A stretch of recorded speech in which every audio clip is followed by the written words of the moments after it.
you were sitting in front of a group of Capstone students and you're on the whiteboard and you say, here are 6 things that you should just have in your mind up front to tackle this first building design problem, how would you approach it? What would those 6 things be? Well, in tackling a capstone project, most of the time you're given kind of a concept that you're working with, but you've got to develop loads, and I believe sometimes there's even some spatial rearrangements and things like that. So, I think important things are, okay, it's just like starting a project in the real world. What are the owner's requirements? How many square feet does he need, and what are the building systems going to be?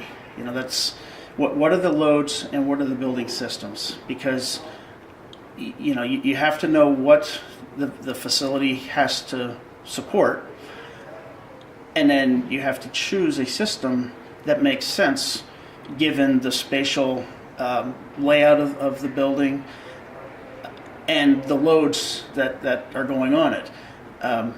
If you're doing an auditorium that's 100 feet across, structural concrete's probably not the system you want to use. You're probably looking at something steel, trusses perhaps.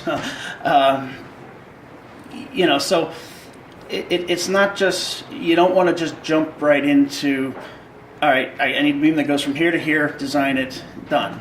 You have to think about the big picture. So I guess the number one thing on that list would be, what's the big picture? What is our end goal, and make sure that every other decision that we make fits that big picture. But then as you're going through the design process, okay, now that you've got a conceptual design, and so you select your structural system, well, now you need to analyze the loads and figure out what your load paths are so that you can get some preliminary member sizes. You don't want to completely design a beam or a column at this step, because things may change. The loads may change. Now you've spent all that time to design that element that you're going to have to go back and redo. So, this is where you kind of use rules of thumb, just quick analysis. Find some basic sizes. If it's a two-way concrete flat slab, well, you're not going to plug the whole thing into a computer program and analyze every bay and get all the reinforcing that's got to go in there. You're going to go to, the ACI 318. You're going to have, there's some tables in there of recommended minimum thicknesses for spans, and you're going to go, okay, well, here's my span. I'm going to try this size slab. You're going to pick maybe one line through the building and just do a quick, simple calc run to kind of verify things.